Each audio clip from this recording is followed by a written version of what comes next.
Hello, I'm Stephanie. And I'm Lauren. And this is I've Got Guts, a podcast about living and thriving with chronic illness. Let's be real, it is really hard. But it doesn't have to be. You are not alone. With this podcast, we want to create a community and a space to be able to talk about the tough stuff And laugh along the way. The idea for this podcast stemmed from us trying to find one for ourselves to listen to, but not being able to find anything that didn't make us more sad or frustrated.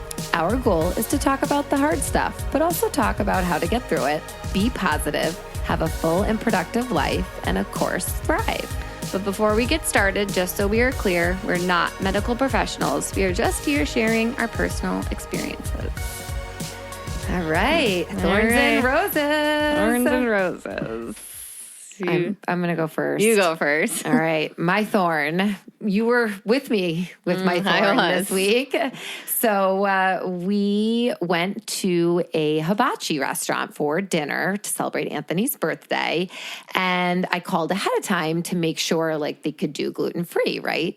Because usually hibachi does not. Yeah, you knew they couldn't do gluten-free hibachi. Right, but like could they give me something else so I could still get the experience? We could come and celebrate. And, you know, poor Sean, he never gets hibachi and he loves hibachi. So I call ahead of time and they're like, oh yeah, we can do sushi. No problem. We'll prep sushi for you, you know, whatever you want in a separate area. The chef has no problem doing that. I'm like, yay. And I love sushi. And I was thinking maybe this might be a new place for me to order sushi. Oh, right. Because there's not a lot of places around here. Yeah, it's kind of tricky. So we get there and we sit down and I was like, I could just tell. I asked her and I said, you know, I'm gluten-free. She wasn't very kind. She was not very kind. I'm like, I'm gluten-free. I called ahead of time. I have celiac disease that you guys can make the sushi, you know, be gluten-free, no cross-contamination. She's like, oh no, we definitely can't do that. Yeah. I'm like, what? Like it wasn't even it like was kind of shocking. Yeah, I'm sure. Or let me check. It was like, no, we can't. They soak, I guess, the seaweed or the rice and soy sauce. They were soaking something in something. So I'm like, what? She's like, well, did you talk to a young girl on the phone? I couldn't tell you who I talked to, what her name was. Note to self, get names from now on, I guess. I was like, what? So I was like, told her what my conversation. They said they could do it. And she's like, well, I guess I can check. She's like, we do the hibachi, you know, we can prepare it in the back and give it to you. So I'm like, oh boy. So she goes to the back to the kitchen, comes back with her drinks, and she's like, yeah, no, we can't do sushi. I'm like, all right, I'm all set. She's like, oh, we could do hibachi in the back. I'm like, no, I'm good. Because you know when you just get that gut I could tell feeling. You got the ick. Yes. As soon as her vibe and just how she handled it, I just knew in my belly, I'm like, I'm all set. And if all the celiacs and gluten-free people listening right now, you know how it feels. I'd rather enjoy my night and just enjoy my wine versus have the fear of getting sick. Yeah. Am I going to puke in 2 hours? Right. Like, are they really going to be able to do it? Because if they told me wrong on the phone the first time, I feel like I lost their trust. Yeah. So it was definitely my thorn. But even though I could not enjoy any food, it was still such a fun night. It was. Yeah. He's a really good hibachi chef. It was a good hibachi show. All right, Rome, what's your thorn? My thorn's just a tough one. Like I've been teaching for, oh my God, like 18 years now. And I've had a few times in my career where I felt defeated, unheard, and genuinely angry. A few, like I can count on one hand. And this week was one of those times, unfortunately. And it's really just taken a huge toll on me. And I've spent the majority of the week stressed, crying, or completely zoned out because it's the only thing my brain has allowed me to think about. Like, I can't tell you how many times this week Anthony's been like, what are you there? What are you thinking about? Are you okay? And I'm like, sorry. Yep. Just, it's the only thing I can think about. So it's hard sometimes as teachers, like when we feel like our voices aren't heard, it just takes a toll on you. It does. And you know, we work with kids and it's always about what's in the best interest for them, you know? Yeah. So when you're not feeling heard as you're advocating for your kids, students, whoever it may be. It's tough. Our students are our babies and It's hard. It is. I was just saying to Sean the other day that literally we probably spend more time with our class than they do with their families, right? Yeah, during the school year. Yep. Yeah, we're together 6-7 hours a day. So It's true. not a good thorn. Casting the vision for a better week for you, Rome. I hope so. Yeah.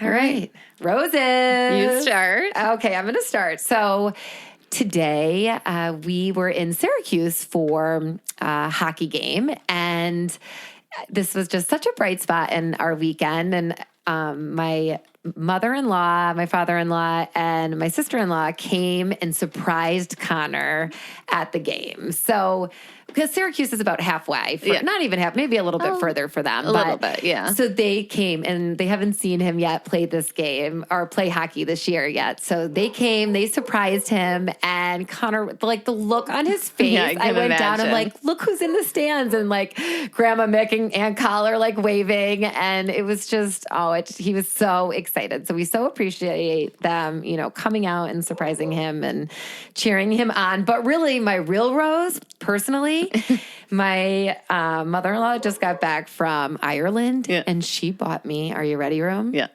An Irish sweater that I've been having my eyes on for years, since she actually bought one for Kyle. I love a good sweater. Oh my, but it's like one of those sweaters with the buttons. So it can be like a shawl, but it could be like a poncho situation. But then it can be like a regular sweater. Shoot, I need one. I mean, well, Chris, here you go. Gotta go back to Ireland. Next time you go to Ireland, Room's going to need a sweater. So that was definitely my rose. I was so excited. I've been watching Kyle wear hers for a long time. I'm like, I really like that. I want one. I'm so glad you finally have one. Yeah, so that was my rose. What about yours? So my rose is obvious. So we were supposed to celebrate Anthony's birthday last weekend, but we couldn't because I was recovering from my egg retrieval. So we moved the birthday celebration to this weekend. And we did an escape room with our friends Keegan, Taryn, and Matt. And we have a new record. We made it out with 11 minutes to spare. You were like so zipped up about this. I'm so proud of you guys. I mean, we did have to use all the hints, but that's okay. That's what they're for. Like, It was a hard one. It was a casino heist. I love the casino and I love poker. Yeah, it was. But I don't love a poker table in there. Ooh, I don't like escape rooms. I know, you're just not a big fan. You would have liked this one though because it had everything to do with like poker and everything. But that's so fun. We did that, and then we went to this hibachi restaurant. All right, let's get into it today. Yeah, we have a nice little interview set up for you guys today.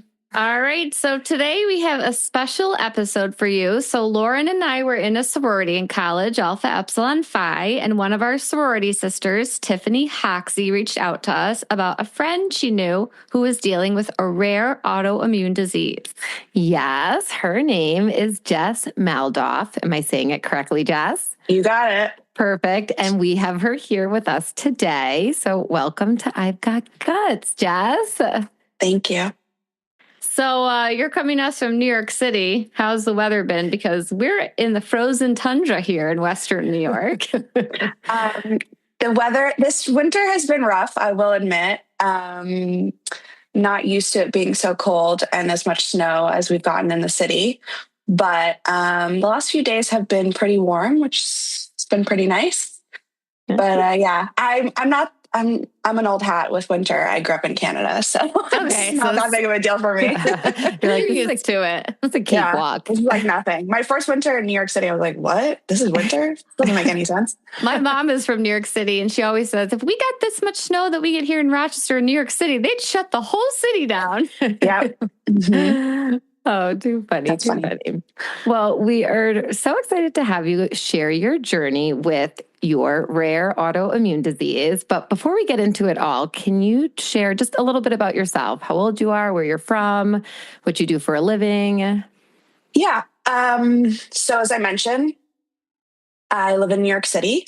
I am 37 years old right now. And I originally am from Canada. I grew up in Montreal, Quebec, Canada, which is not far from New York City. It's like 7 hours straight north. You hit the I-87 and you drive right to the border, and then you go about another hour and you hit Montreal. So it's not that far. But that's where I grew up. And I've lived in New York City for just over 9 years at this point. Wow. So I've been here quite a long time. It feels like shorter and also longer, but it's been 9 years. And what I do for a living, I work for the New York Public Library. I'm a librarian. That's like the coolest job ever. I know, right? It has its moments, I will admit. Yeah. Awesome. So when did you first start noticing symptoms and how did they impact your daily life? So let's go back in time to 2017. Okay. My first symptom that I remember, and it is possible there were symptoms before that are pretty vague. I remember before it really kicked off, I had like a weird cough a few months prior, but nobody can kind of confirm that this is related. But my first real symptom that I know of was in late June of 2017. I woke up with pain and pressure in my left ear, and I thought I had an ear infection. And I had been in New York for just over a year at that point. I was newly dating someone who was away at the time, and I didn't really know how to navigate the healthcare system very well at that time, coming from Canada, where things are very different healthcare wise. So I remember thinking, oh, my new boyfriend's going to be home this weekend from his trip. I'm going to just wait until he gets back and he'll tell me how to take care of this. Yep. And he came back. We went to urgent care. I remember the woman who examined me said, oh, I don't really see anything in your ear, but maybe I'll clean it out. You'll feel better. Didn't feel better. Spoiler alert, didn't feel better. That did nothing. Went back to urgent care. They gave me like a Z-Pack or something, really basic. And that did nothing. And then on a third trip to urgent care, they said something which I already kind of knew, which was, we can't help you. You need to go see an ENT. Mm-hmm. And I did that. I spent a whole summer seeing an ENT like every week and nothing changing and getting worse and worse and worse, to the point where I then, over the course of summer, developed what they said was a double ear infection, and then sinusitis on top of that. And by the end of the summer, I was in the ER, not able to function, couldn't walk, couldn't really stay awake, couldn't really do anything, having trouble breathing. And that kind of kickstarted the actual diagnosis. Wow. So I went from, really healthy, 3 days a week working out, full-time job, full-time life outside of work, to bedridden is how I would describe it, in under 3 months. That's insane. It's so scary. And they just wrong diagnosis after wrong diagnosis. Yeah. Yeah. Were you just like at your wit's end, super frustrated, I'm sure? Frustrated beyond belief. Mm-hmm. I knew in my gut that nothing that was being done to help me was helping. Mm-hmm. And the ENT that was taking care of me that summer really didn't do a very good job. And I just remember the last time I had an appointment with him, he mentioned that it could be this rare autoimmune disease, that it might not be just a regular ear infection. And I'm grateful that he said it. I'm not grateful how he handled it, but I am grateful that he said it, because that was the spark that led me down the right path to getting an answer as to what was going on. Yes. Yeah. I have a similar story, actually. Like, I had a doctor who suggested gastroparesis almost 2 years before I was actually diagnosed with it. And I wish I would have just gone with that from the beginning. Yeah. I wish he had pursued it, because he could have. He literally said to me, you should go to your primary care doctor and have them run blood work to look for autoimmune markers, when he could have done that himself, ordered it. But it did set me on the path of getting diagnosed, which I do appreciate. But So I wouldn't, off air, I will tell you the doctor. If you know anyone in New York City, you can avoid going and see us frozen. we always appreciate We got a list going of doctors to not see in different parts of the world. We do. We do. So, okay. So how long did it take? So the onset of symptoms until you finally got your diagnosis. So how long was that before you finally got? It was basically just over 3 under 4 months to full, from what I can definitely say was a symptom to the phone call from the pulmonologist saying, and I'll just tell everybody now. So what I have is called Granulomatosis with Polyangiitis. It used to be called Wegener's. Many people know it still as Wegener's. Many doctors still call it Wegener's or Wegener's granulomatosis. But it was renamed technically granulomatosis with polyangiitis, or GPA as we call it. Okay. It is a form of vasculitis, which is a heading that covers about 20 different conditions, all dealing with inflammation in blood vessels. So vasculitis, the vascular system, that's what it is. So this particular disease is it's inflammation in small to medium blood vessels in very specific organs, and it also includes granulomas. So that's what it is. It's really rare. It's 10 in a million. I sometimes will interact with doctors who've never met anyone who has it, even though I live in New York City. They'll say to me, "Oh, I remember that from med school. We talked about that for about 20 minutes. And then I try to talk as much as I can because I want to remind them that this exists and that it should be on their radar as far as potential patients who are coming in with symptoms. But yeah, it's super rare. And I'm one of the lucky ones. It's so scary, especially when you sit down with a doctor who you believe is going to be helping you. And then they're like, "Oh yeah, I remember hearing about that in med school, but I've never actually dealt with it myself." You're like, "Great. Do I trust you?" Yeah. I not even just a few weeks ago said to a doctor, "I respect you as a doctor, but I am the expert in my Wegener. So I'm telling you how this works." I love that. I can tell that you have not interacted with anybody with my condition, and I know a lot more about it than you do. And sorry, it's the truth. Mm-hmm. So, and that was me saying no to something that they wanted to do. We can talk about that after because I'm going to have surgery tomorrow. So it was in relation to preparing for that. Wow. Yeah. So how did you feel when you finally received the diagnosis? Was it a relief, a shock, or kind of both? I wasn't shocked. By that point, I was not shocked. It had been pretty obvious at that point that was what was wrong with me. Because the actual diagnosis came from my pulmonologist. So let me backtrack a little bit. To get diagnosed with my condition, you have to meet 3 major criteria, essentially. The first is you have blood tests done. They're looking for very specific Wegener's GPA markers. So if anybody listening knows about this stuff, it's the PR3 and the ANCA. If you're ANCA positive and your PR3 is elevated. And then you also have to do a chest x-ray. So I had lesions on my lungs that I did not know about until I got the ball rolling on diagnosis, which is why I couldn't breathe.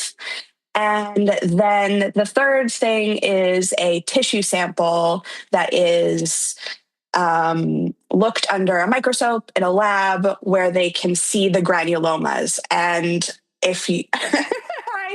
My only other experience with granulomas before my diagnosis was a memorable episode of the show Botched on the E Network, where a woman had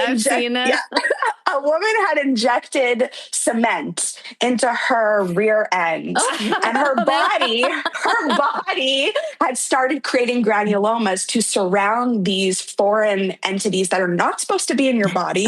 And I just remember one of the doctors on the show saying, "See, this is what granulomas look like." And they kind of look like Paisleys, weirdly enough, Paisley shape, and they surround entities in your body, foreign invaders that the immune system is having trouble dealing with. And they cordon off that tissue, and that tissue will die, but the body will survive, is kind of what the granuloma's purpose is. And in the case of somebody with my condition, the granulomas are cordoning off tissue that is totally healthy. It's just your body telling your body it's the wrong information. Mm-hmm. So I check all three, and got my diagnosis mid to end September of 2017 official, and then started the proper treatment after that. Yeah. Wow. And you were young too, right? You said you were 29 when you were diagnosed? I was 29 when I got diagnosed. I actually spent my 30th birthday in the infusion chair getting my 6-hour chemo. Oh my God. That was very exciting. I remember on the screen, when you're hooked up to the machine and they've got your info on the screen, I remember on the day I had a little crown on my name because it was my birthday. Oh my God. Most people are out getting infused with vodka, and you were getting infused with drugs. That's nice. Yeah. Way to bring in those 30s. Totally. Oh, yay. Yeah. Oh, goodness. So what specific treatment or surgeries did you have to have for this? So, the infusion drug that is prescribed for GPA is called rituximab. It is used for a couple of different vasculitis conditions as well as a few different cancers. It is technically a chemotherapy drug, but I always like to say that it's chemo light because it does not cause so many of the problems that other chemotherapy drugs do. So thankfully, it did not affect my fertility, and it also did not make all my hair fall out. It made a lot of my hair fall out, but not all of my hair. So I did 4 sessions of that drug over the course of a month after my initial diagnosis. Many GPA patients will have to do maintenance sessions once or twice a year. I have been very, very lucky, and I have not had to do that since. So I am probably a bit of an anomaly in that sense. I have done very, very well with my treatment. I also had to do a bronchoscopy and a biopsy of my lung in that initial diagnosis phase. That's how they were able to confirm the granulomas and diagnose me officially.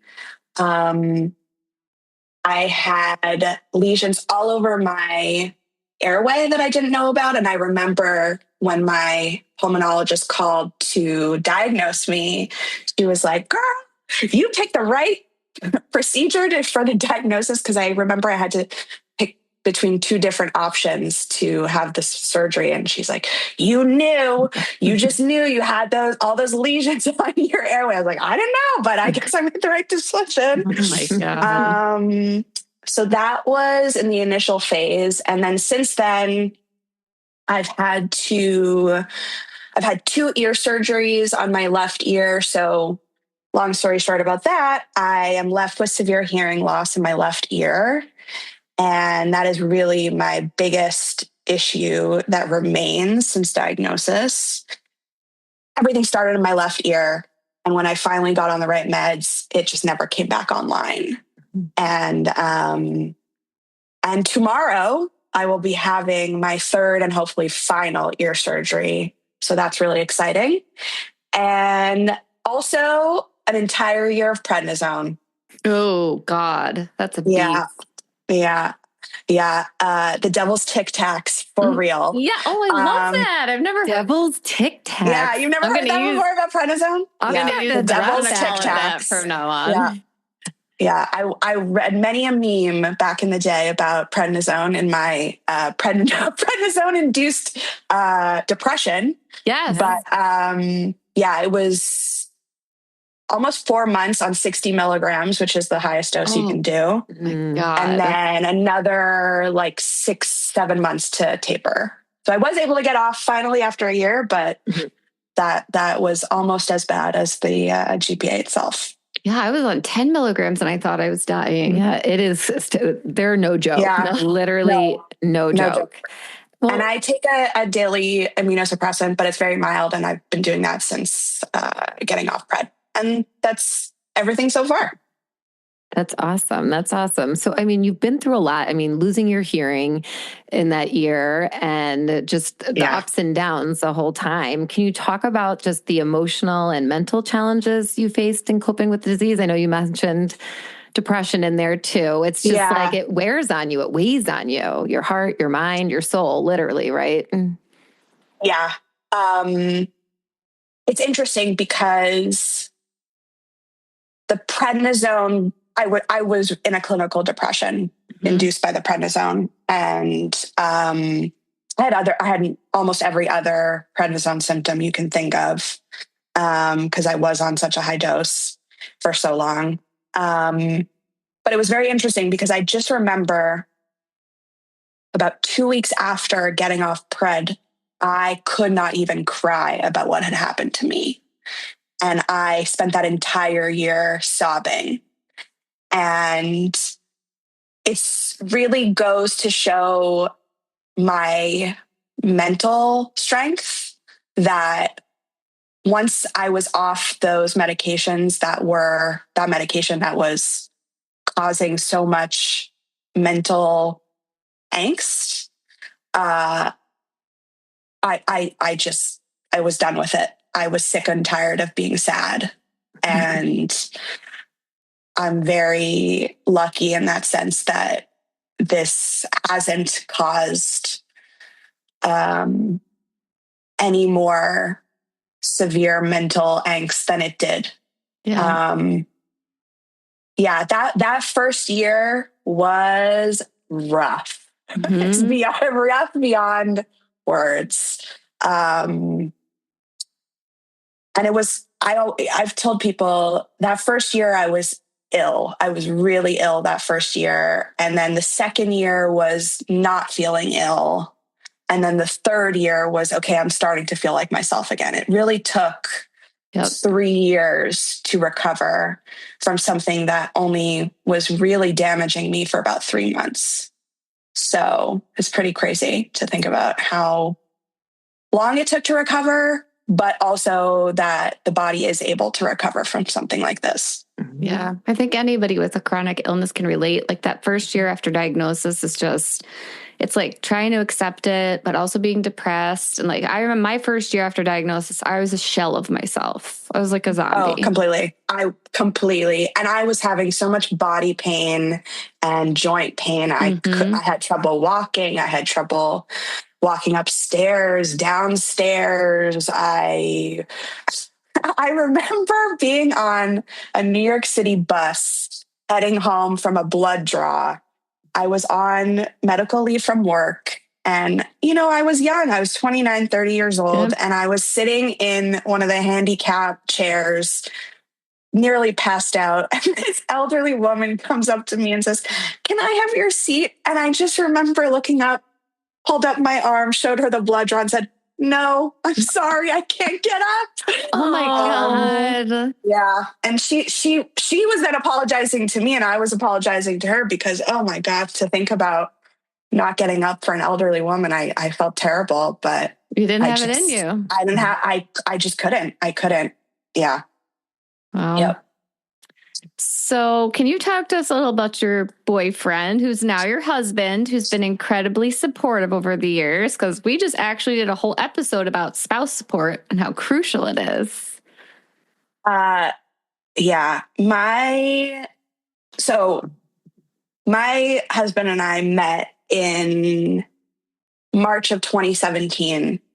I developed symptoms in June, and in August was in the ER. So we were only together for a short period of time before this all blew up in our faces. Wow. The second time he ever met my dad was in the hospital for my bronchoscopy. I mean, it's kind of crazy. And because I'm originally from Montreal, my family wasn't here. So it was even more disjointed and crazy. I would not have made it through if not for him. I would not be living in New York any longer. I would not have the life I have if not for the way that he took care of me at that time. I could not take care of myself. I needed somebody to help me bathe. I needed someone to help me dress. I needed somebody to help make sure I was eating. He did all of that.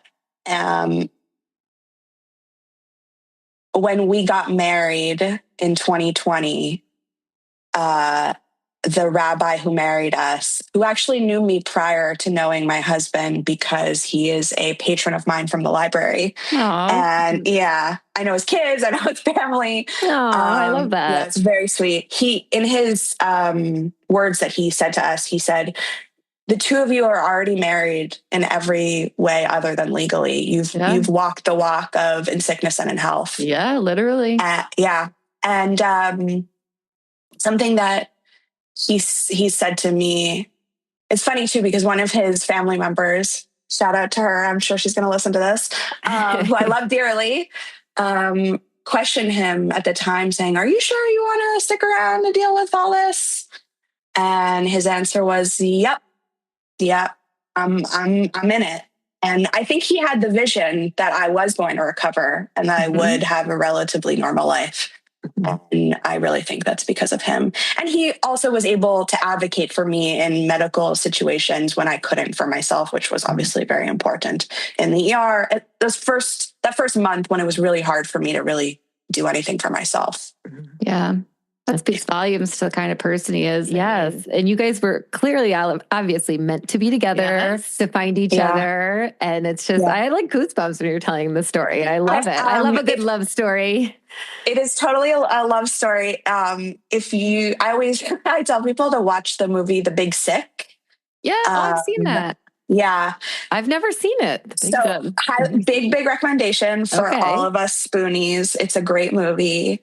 It's hilarious. It's Kumail Nanjiani. It's based on the real story of how he met his wife, Emily. And Emily and I have different diseases, but they're very similar and they're treated in the exact same way.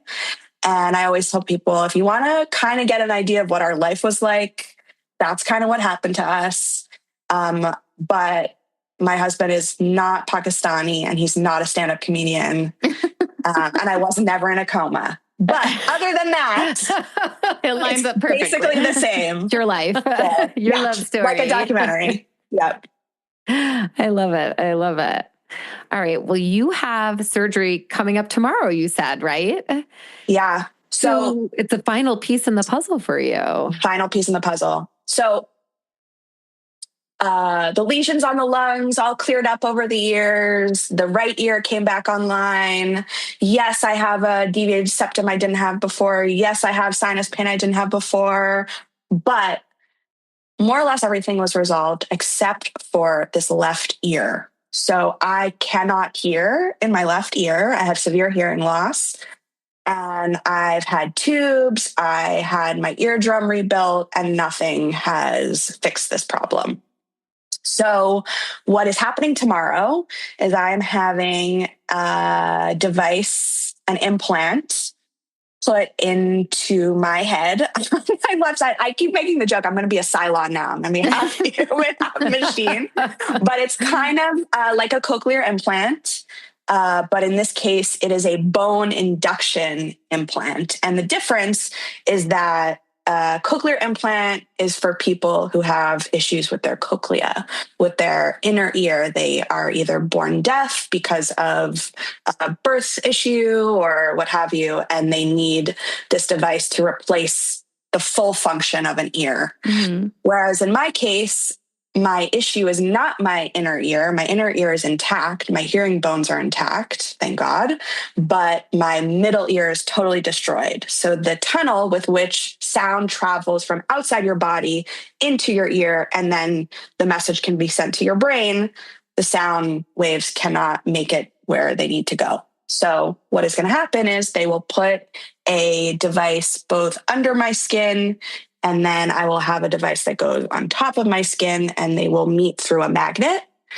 and the device will it'll be able to take the sound in, convert it to electronic, information, and it'll be through the device under the skin, and those vibrations will then go directly into the bone. So the way I describe it is, I live in Queens. I got to get to Manhattan. The tunnel's destroyed. And now my little implant will be like a permanent helicopter for sound. And all the sound will be able to bypass my completely destroyed middle ear. So that's what's happening tomorrow. Wow. I'm very excited. Let's say, how are you feeling? Excited. Are you nervous? Are you excited? I'm so excited. I'm a little nervous, mostly because I'm pretty sure they're going to have to shave part of my head. No. I know. But and you lost hair, you said in the beginning, right? So to go back there. Yeah, I had the shower clump moment. That was real exciting. I'm excited. I'm just excited. When you lose a sense the way that I have, it really puts into perspective everything. And this technology is amazing, and it's amazing that it's available to people. And I'm very, very fortunate, and I'm very grateful, and I can't wait. Yeah, well, we can't wait to hear about it. I feel like we're going to have to do a follow-up interview so you could tell us how everything's going.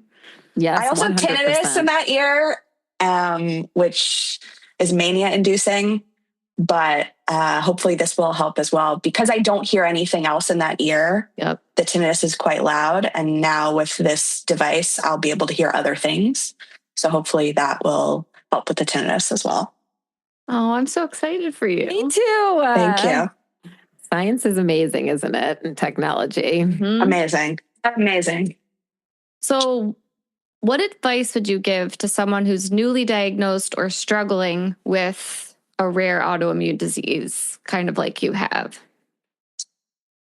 My first piece of advice is, don't believe everything you read on the internet. That's a good one. Love that. That's a real good one. Google can be really amazing and also scary. Yeah. And the truth is that even if somebody else has the same diagnosis as you, it does not mean that you have anything in common, truly. Everyone's illness is different.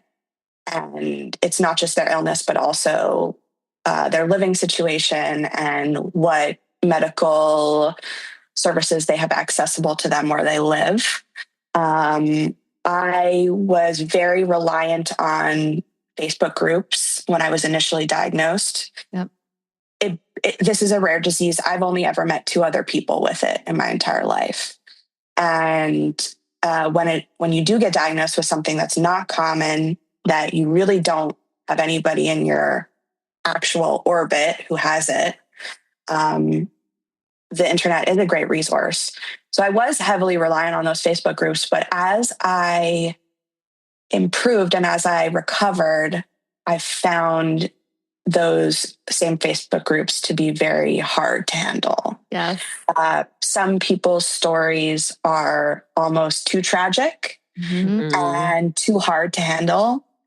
And I can donate money to GPA research, and I can have others do so, and I can spread awareness, like coming on this podcast. But sometimes there's only so much you can do for other people. And those Facebook groups were ultimately not the greatest for my mental health. So the other piece of advice that I would give is, don't worry about being a pain with your doctors or your insurance company. Yes, I love that. Speaking our love language. Complain, write, do whatever. It is your life. And none of this is illegal. And as my husband always says, if you don't ask, you don't get. These people are working for you. And you should make them work. And if they're not working hard enough, find somebody else. I think that everyone who has a chronic illness needs to develop doctor radar, doctor DAR. And if you're in a doctor's appointment and you don't feel you're getting the care you deserve, it is time to find somebody else. And that is especially for women, because we're socialized not to speak up, and there's no reason not to. We agree 100%. We always say we care more about our own life than anyone else does. So you got to fight for it. Yep, absolutely. And you're the expert in your condition. Oh, yeah. Nobody else is living it. They're not with you when you're unwell at 2 a.m. They're not with you when you have to cancel again plans with friends, family. They're not with you again when you have to call out again from work. So it's just, yes, sometimes it is hard to advocate for yourself, but it's all we have. Yep. Our voice. Yep. It's so powerful and it's so important. Yeah, it really is. It really is. So when you chatted with me before the interview today, you shared something super shocking about if someone was diagnosed with GPA before the 1970s, what were they facing? So I was like shocked, but I feel like it just shows how far research has come and science has come, technology, right? And what you would have been facing if you were born earlier. So share with them. Yeah. The truth is that prior to the 1970s, GPA had a fatality rate that was basically 100%. Oh my God. Yeah. When I tell people that I have an autoimmune disease, the ones that people are most familiar with, something like rheumatoid arthritis, life-altering, for sure. My mom's mom had it, and I remember her fingers and her toes, and I will remember them the rest of my life. But not going to kill you. GPA will kill you. The average survival rate for somebody diagnosed prior to the 1970s was 5 months. The truth is that those patients were facing death. And the reason is because if the disease continues to progress, you do not get enough oxygen in those organs. So in my case, I had active disease in my ears and my nose, my throat, my airway, and my lungs. It also can affect people's kidneys. And once those kidneys and lungs are not getting enough oxygen, that's it. Wow, that is crazy. Yeah. The 2 weeks prior to really getting where I needed to go, which was rheumatology, not the ear, nose, and throat department, I was bedridden in my then boyfriend's apartment. And I was told that I had a smell. And the smell was that my organs were not getting enough oxygen, and they were at the very, very, very, very beginning stages of not being able to function anymore. And necrosis. I'm just going to say it. It's kind of gross, but it's the truth. Wow. So let's go back to the 1970s. There was a doctor at the National Institutes of Health who had an idea to run clinical trials with then Wegener's patients, as they were known, to see if his idea was correct. And his idea was that if you gave low-grade chemotherapy to these patients and you monitored their labs very closely, the thought was that the chemo would destroy the immune system. And when the immune system came back online, it would function normally. The B cells and the T cells would have the right information, and they would no longer have active Wegener's disease. And it turned out that this theory was correct. These were the first GPA treatments available. And that doctor was Anthony Fauci. Wow, really? Yeah. I have love for him like you have no idea. You literally saved your life. Literally saved my life twice. In two different, both the Wegener's life and the COVID life. Yeah. And the reason he did not continue with GPA research is that HIV happened, and he had the perfect background at the time of both public health, communicable diseases, and the immune system. He had been doing all his research on autoimmune diseases. So, and the treatment that Wegener's patients still receive today is based on those theories. The drugs have come a long way as far as side effects and intensity and all that, and effectiveness. But the treatment is still based on that initial idea. And it's pretty amazing to think about. That is really amazing. So amazing. So how are you thriving today despite the challenges that you have faced? I'm thriving. I mean, sometimes I feel bad talking about Wegener's because I am such a success story. I don't feel limited in any way by my diagnosis. I, at this point in time in 2025, can do everything that I want to do with my body, whether that's work full time, travel. I really love raving. I live in New York City, and there's amazing techno and house music all the time. And it's one of the things I love about living here. So, and I'm making up for lost time because there were many, many years where I couldn't. Yep. And definitely thriving, thankfully. And I'm appreciative of all the doctors, all the pulmonologists and ENTs and rheumatologists and pain management and gynecology and primary care doctor and over and over. I think ended up at a infectious disease doctor. I've seen so many different things. It's crazy. And my family and my friends for helping me through. And I'm very lucky. So I hope maybe I can just be a good example to people of there is hope at the end of the tunnel, even though at the time the tunnel felt endless, just years and years and years. But, sometimes things work out. And if I flare again, I'll flare again. I'm kind of trying to be zen about it. It's not really in my control.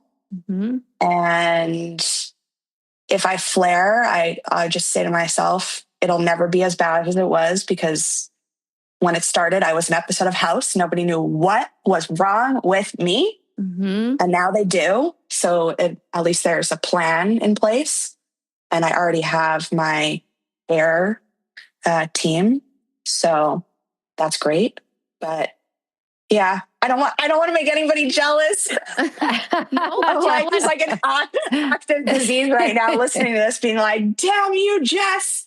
Everything you've said is the point of this podcast, is we want to give others hope and show them, A, there's a community of people out there who have these rare diseases, and B, there is, like you said, hope. The tunnel might feel really long and crazy, but there is a light at the end of the tunnel most of the time. There is. Yes, and there your is. Smile. Like, I wish everyone could see your smile. You're smiling, your energy. I just feel it. Yep. You're just in such an amazing space and that light for people who maybe are in the darkness right now, like you once were. I'll add one other thing to my story. I know intimately how lucky I am. So again, it's a super rare disease, 10 in a million, but I have a family member who also has it. Wow. My mom's sister, my aunt, Gail, may she rest in peace. She became very ill in the mid-90s. They had no idea what was wrong. She was in a coma. She had to... It was just terrible. And she officially got diagnosed with Wegener's in 99, if memory serves. And she just never recovered in the way that I have. She had to be in a wheelchair, and her life was just completely, I don't want to say destroyed, but because that's kind of rude to her life, but it was never the same. And I knew that. I saw it. This was somebody in my family. And so I know very, very intimately how lucky I am, and that I need to appreciate it and not waste any more time. And that is one thing that I think chronic illness does, is on the days where you feel good, you feel so good. Yeah. You feel double good. Because you know there are days where it's not good. And it makes you appreciate the days that are good. And it gives you a perspective on life that you can't really get any other way. Yep. And for that, I am grateful. Yes. I love it. Perfectly, beautifully said. Yeah. So beautifully said. So last question before we wrap up. Is there anything you would like to share with our listeners just in general about raising awareness around GPA, or if people want to be able to support or, do anything for? I would just say, whether it's GPA or any other rare disease that, the majority of the public doesn't know about, I just think we need to talk about these things as much as possible. Yep. To anybody who wants to listen. I love that. I think one of the reasons that your friend Tiffany, who I know, sent me to you is because I'm an open book. I will talk about any of this with anyone at any time at the drop of a hat, because I feel it's my duty. It's my job to educate and explain. And the more we can talk about these things, the better off we all are going to be. And I just want to say, in particular with family. Yes. Yep. When that ENT said, it could be this autoimmune thing called Wegener's, you should go to your primary care doctor, it pinged. It pinged because I remembered I had heard that word before. And when I called my mother to say, hey, where have I heard this before? Is this somebody that we know? And her response of, yeah, your Aunt Gail, that's what she has.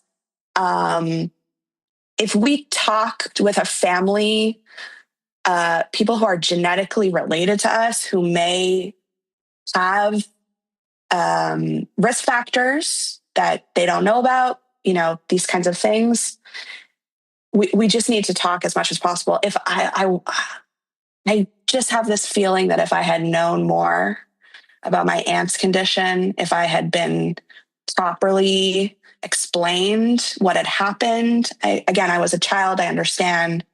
I just think things might have been a little easier for me. Yeah. And I know that this is true because I have other friends. In my mid to late 30s, I know many women, so many of my friends have rare autoimmune diseases or cancer diagnoses. So I think it's very important that we talk with our family members, that our mothers talk to daughters about health conditions, daughters talk to daughters, friends, cousins, sisters, everybody needs to be talking, because the more we talk, the better off we're all going to be. Yep. I love that. And that's exactly why we started this podcast. That's why we're here. That's why I'm here too. I know. I want to tell everybody so everybody knows. So we can all move forward with information. Yep. Information is the key. Information and diagnoses. Again, when I got my diagnosis, I was not shocked. I was relieved. And I remember crying because I was so relieved that I was finally there was finally a plan. Yeah. Before the diagnosis, nobody knew what was happening. And after the diagnosis, it was, okay, this is what we have to do. Yeah. And don't you feel just more in control? You get a plan. It's like, okay, there's a plan. And now you have that roadmap of what to do. And the only way through is through it. But once you're through it, you'll be done and you'll get to the other side. That's so true. Beautiful. Well, we appreciate you taking the time to be on today My with us pleasure. and share your story, and grateful for Tiffany connecting us. Yes. Thank you, Tiffany. We love you and appreciate you. So thank you again. Yeah, it was so nice talking to you today. And just everything you said kind of resonated with us. Like we feel the same exact way as you're feeling. So it's just nice. Again, this is the community we're talking about. We don't have the same illnesses, but we have the same feelings. So it's so nice to put this out in the world, to show people like we're all in this together. We are. Yeah, we really are. We are. And good luck to you tomorrow. Yes, we'll be thinking about you. Yeah, sending all the good vibes. And I am confident in saying if people are going to want to know how this goes for you, we got to have you back on. Yeah, 100%. Oh, sure. We can definitely do an episode about the implant. I'm very, very excited. I've already tried the device on in the doctor's office. Actually, they don't schedule you for the surgery until they know that it's what will be best for you. Mm-hmm. And that requires you to try the device. I wore it for about an hour in the doctor's office, and I including a hearing test because they need to, show, statistically that it's improving your hearing. But I remember within about a minute of having it on, I was practically in tears. I couldn't believe it. I could hear traffic noises I normally can't hear. I remember the audiologist said, yeah, sometimes people will say, what's that noise after they put on the device? And she says to them, those are your steps. Those are your feet that you can't normally hear. Yeah. So it's just crazy to think about what life might be like after. I think the thing that I'm most looking forward to is going to see a Broadway show afterwards, because it's not been the same. No. Movie theaters and Broadway shows and all that kind of stuff. It's just very hard. At the Broadway theaters, it's me and all the old people getting the headphones. So I'm looking forward to being able to hear normally in that environment more than I think I've ever looked forward to anything. I can't wait. Exciting. Yeah, can't wait. I'm really, really, really excited. Yeah. Well, keep us updated. Yes, please do. Sure. We wish you well, and we'll have you back on soon. It was nice talking to you. Thank you, Jess, so much. And we'll let you know when this is live and everything. So it's good. I hope I didn't say like every 2 seconds. You were amazing. Oh, you were great. You were Elder so good. Millennials know what I'm talking about. Oh my gosh, I do it all the time too. And I'm like, oh, I did it again. Well, you're wonderful. Thank you for just being vulnerable and everything. And it's good to see you and meet you. Yes, this is me. I'm looking out into Astoria, Queens out my window. I love it. And answering all your questions. Yeah, I love talking about it because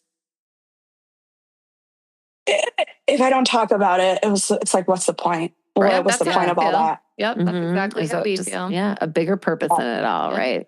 So and also when people get my another aunt recently got diagnosed with Hashimoto's, which is more common and not as big of a deal, to be honest. I have it. I have it. Yes, it's so many people have it. My sister-in-law has it. So many people have it.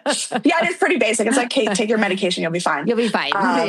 But she it's amazing. She's reached her mid to late 60s with no health issues. Mm-hmm. And this is like the first big thing. And even just talking to me for 10 minutes, I was like, okay, you got to come down. Please. Please bring it down a little bit. You'll be fine. You'll be fine. Yeah. So many people have it. You're totally fine. Yes. And just the levity of that, I think can help sometimes, because afterwards she's like, oh, I really needed that. I really needed somebody to tell me. Okay, it's going to be okay. You'll be fine. If I was fine and I was like literally dying, you're going to be great. Like death. I smelled like I was dying. Yeah. You'll be fine. Oh my God. Yeah. I have heard anecdotally from my rheumatologist that he is seeing an increase in cases. Okay. Especially young women. Mm-hmm. every time I see him, he says that to me every year. It's like, oh, yeah, I'm seeing a lot more people, especially women your age, coming in with Wegener's.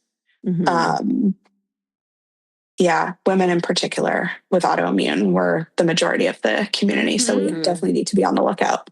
Yeah. Yes. Carry the weight of everything. I know, right? Literally everything. Literally everything. Yep. Absolutely. Well, thank you again. Enjoy the rest of your Sunday. Thank you. All right. You guys we'll talk soon. Okay. Bye. Bye. All right. That is all we've got for you today. Thank you for listening. We really appreciate likes, follows, and reviews wherever you listen to your podcasts. And you can find us at I've Got Guts Podcast on Instagram and Facebook. And you can email us at I'veGotGutsPodcast@gmail.com. See you next time. Bye. Bye.